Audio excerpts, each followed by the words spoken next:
আসসালামু আলাইকুম রহমতুল্লাহি বারাকাতু। প্রিয় দেশবাসী এবং দেশের বাইরে থেকে যারা দেখছেন, আপন ঘর ফাউন্ডেশনের পক্ষ থেকে সবাইকে শুভেচ্ছা। আমার সামনে যেই মেহমানটি বসে আছেন, এনার নাম আমেনা খালা। আমেনা খালা আপন ঘর ফাউন্ডেশনের 113 নম্বর মেহমান। এনাকে আমরা কলাতিয়া থেকে উদ্ধার করেছিলাম, যেটা কেরানীগঞ্জের মধ্যে অবস্থিত। এবং একজন পুলিশ ভাই আমাদেরকে তথ্য দিয়েছিলেন যে একজন বৃদ্ধা মা, তিনি একটা ঘরের মধ্যে একা একা শুয়ে থাকেন শীতের সময়। তো তাকে আমরা উদ্ধার করেছিলাম 2024 সালের জানুয়ারির 5 তারিখে। যখন উদ্ধার করা হয়েছিল তখনই তিনি শারীরিকভাবে এবং মানসিকভাবে প্রচুর পরিমাণে অসুস্থ ছিলেন এবং মাজুর টাইপের একজন মানুষ।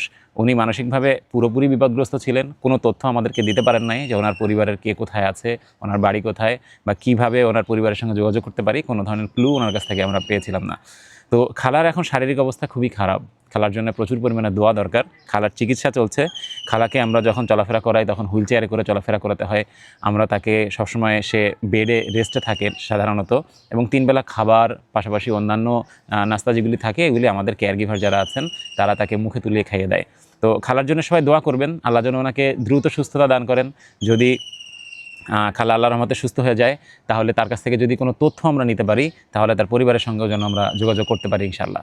সবাই দোয়া রাখবেন, আপন ঘরের সকল মেহমানদের জন্য সবাই দোয়া করবেন, এবং বিশেষ করে খালার জন্য সবাই দোয়া করবেন। আসসালামু আলাইকুম রহমতুল্লাহি ওয়া বারাকাতুহু।